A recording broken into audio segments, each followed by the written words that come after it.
जय सच्चिदानंद गुरुमुखो। आज हम गाने जा रहे हैं उद्बोधना की लड़ियां। आत्म स्वरूप की खोज में कौन हूं, मैं कौन हूं। स्वरूप विस्मृति ही दुख है। मनुष्य का सबसे बड़ा दुख यही है कि अपने वास्तविक स्वरूप को भूल गया है। वह शरीर को मैं समझता और विचारों को मैं गान में मान बैठता है, लेकिन जे मैं तो बदलता रहता है। फिर सच में मैं कहाँ है। जिज्ञासा से यात्रा प्रारंभ होती है। जब जे प्रश्न उठता है कि मैं कौन हूं, तभी जीवन में एक नया अध्याय शुरू होता है।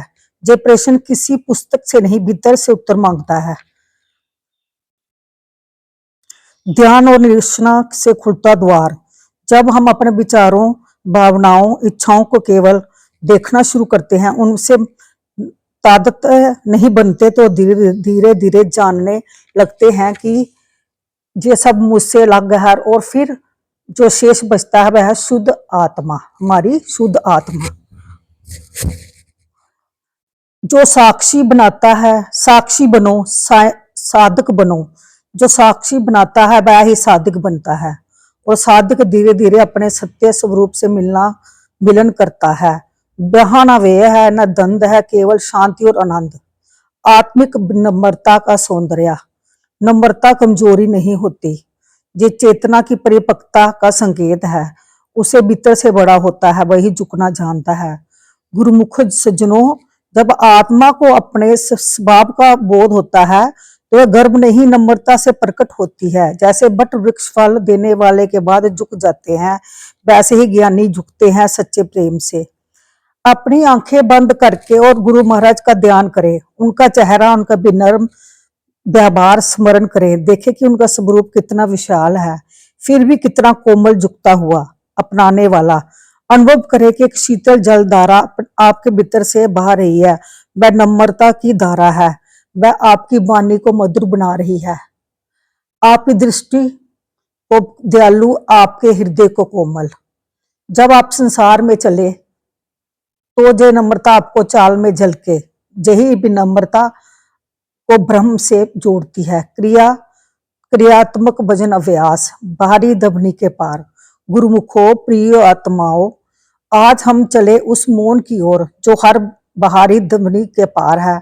हम सब जीवन को कोलाहल में इतने उलझ गए हैं, उस मौन को पुकार को सुन नहीं पाए।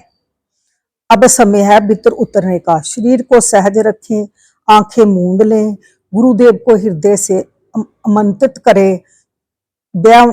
जिनकी उपस्थिति में हो बस सब शोर शांत हो जाएगा। सुने अपने भीतर की ध्वनि। हृदय में एक अनोखा कंपन हो रहा है, वह ना कोई शब्द है ना भाषा, वह चेतना की थिरकता, चेतन को थिरकता है। जब मन भटके तो बाहरी ध्वनि के पार, जब मन भटके तो बाहरी दबनी के पार जाने की इच्छाएं जागे। उसके पार एक विशाल मौन है, उसके पार एक विशाल मौन है, जिसमें गुरुदेव की आत्मा आपकी आत्मा से एकाकार हो रही है।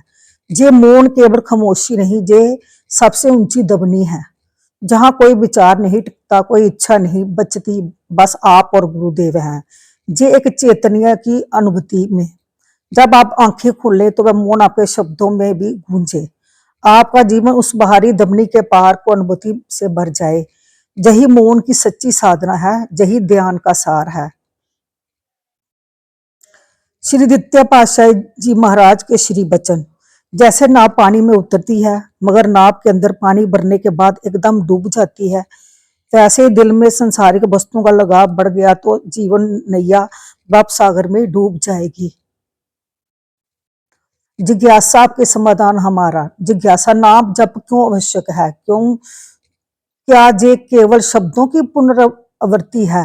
समाधान, नाम जप कोई साधारण पुनरावृत्ति नहीं, ये आत्मा का जागरण है। जब हम श्रद्धा से ईश्वर के नाम का स्मरण करते हैं तो वह नाम मात्रा दबनी नहीं रहता, वह चेतना बन जाता है। नाम जब मन को शुद्ध करता है, विचारों को नियंत्रित करता है और हृदय से भक्ति का संचार करता है। नाम जप से मन की चंचलता घटती है और हृदय में परमात्मा के प्रति प्रेम बढ़ता है। जिस तत्व अभ्यास हमें वर्तमान क्षण में स्थिर करता है। जब मस्तक के उत्तर कर हृदय में बसने लगा, तब नाम साधक के जीवन का हिस्सा बन जाता है और वह नाम उसे हर परिस्थिति में सहारा देता है। जय गुरुमुखो, जय सच्चिदानंद।